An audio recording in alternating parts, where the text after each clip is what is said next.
దాంట్లో మిగిలిన వెండితో అమ్మవారి విగ్రహాన్ని తయారు చేశారు. అందరూ కూడా ఆ విగ్రహాన్ని చూడండి, అమ్మవారు చాలా అద్భుతంగా తయారు చేశారనమాట. అమ్మవారి రూపం చాలా బాగుంటుంది అన్నమాట. ఆ రూపం అమ్మవారిని పెట్టుకొని ఆ దేవాలయం ఎన్ని సంవత్సరాలు అయితే ఉంటుందో ఆ వంశమంతా కూడా అన్ని సంవత్సరాలు అన్ని జన్మలుగా వృద్ధి చెందుతూ వస్తుందన్నమాట అని శాస్త్రం చెప్పబడింది. మనం చెప్పినది కాదు, శాస్త్రం చెప్పబడిన మాట అన్నమాట. ఒక దేవాలయం, ఒక ధర్మకార్యానికి కొరకు ఒక ఆశ్రమాన్ని ఏర్పాటు చేసేటప్పుడు కానీ దాంట్లో మనం శక్తి కొలది ఈ సూర్యచంద్రులు ఉన్నంత వరకు కూడా దేవస్థానం ఉంటుంది. కాబట్టి అన్ని జన్మలు కూడా వాళ్ళ వంశాన్ని కూడా ఉద్ధరింపజేస్తారన్నమాట ఆ దేవస్థానంలో ఉన్నటువంటి దేవతా విగ్రహాలు.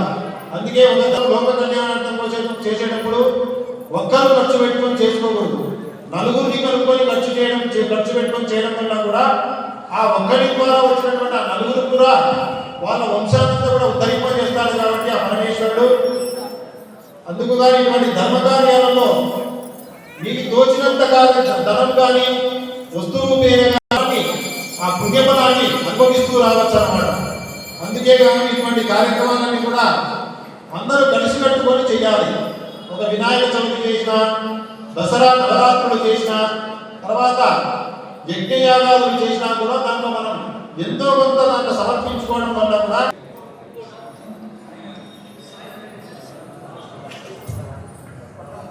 ఓం పరమేశ్వరీ దేవి నమః.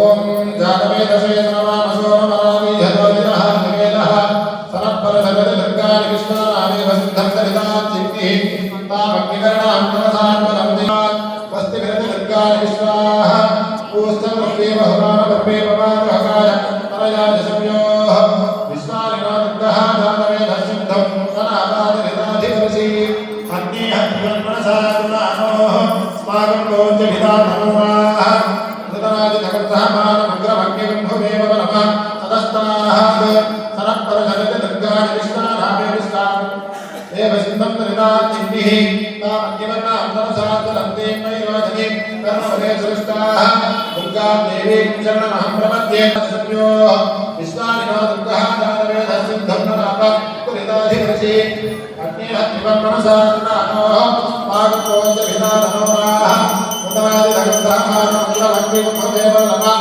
తదస్తాః సనప్పర జగతి దుర్గాని విశ్వాక్షాంతేవ అతిదరితాత్తిః రాజ్యాహ్నే ధర్మం విప్రయత్తాత్మభ్యంతరో భగవాదవిద్వా స్వనిర్దిష్టమజితానిజక్తం తమేః ఆగస్త్యమిష్టమమితం తదానవైష్ణవీ లోకైహమాదయంతా ఆజ్యాయనాయ విద్మహే కన్యవిద్యుదత్తామనుష్ఠియం బలామానత్సంకలే అధిగ్రామహాదానం దిగ్వారస్తరాజనః సురభిరంకాగరత్మనాగరం కిలారిజద విక్రమసిద్ధ్యోతిరసిదేతరోజిదేవానం విదోత్మనాత్మచత్రేణ పరిత్రేణ వదహసూర్యస్వరత్నభిః మధువాతారుతాజిదేకుధంసర్వధమద్వార్తితగుప్రదః మధోద్యోతస్వరపితా మధమాస్తామధర్మధర్మధమాగుణమధోజః మాత్రేర్యామోధర్మవత్వదివ్యాజన్మణే సాధనిద్రాజగహవీర్రామ్యే సాధనిద్రాజమణాయకాజమే బృహత్పతయే మధుమాగప్రాహాభ్యः రాపరినిర్యామరాస్మానాచ ఉత్పరీः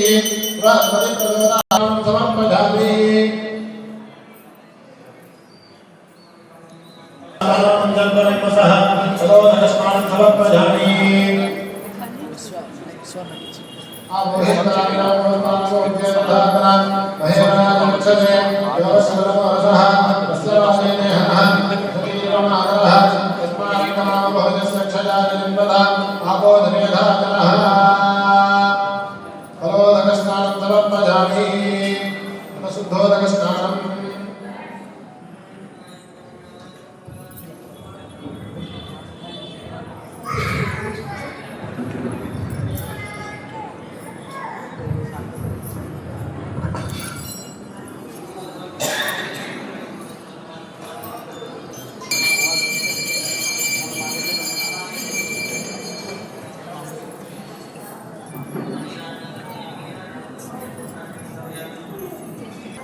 తర్వాత మన యువజన సంఘం వాళ్ళంతా కూడా పెనుగొండలో ఏ విధంగా ఉంటుందో ఆ విధంగా ఇక్కడంతా కూడా డెకరేషన్ చేశారు. అదేవిధంగా అమ్మవారిని కూడా కూర్చోబెట్టారు అన్నమాట.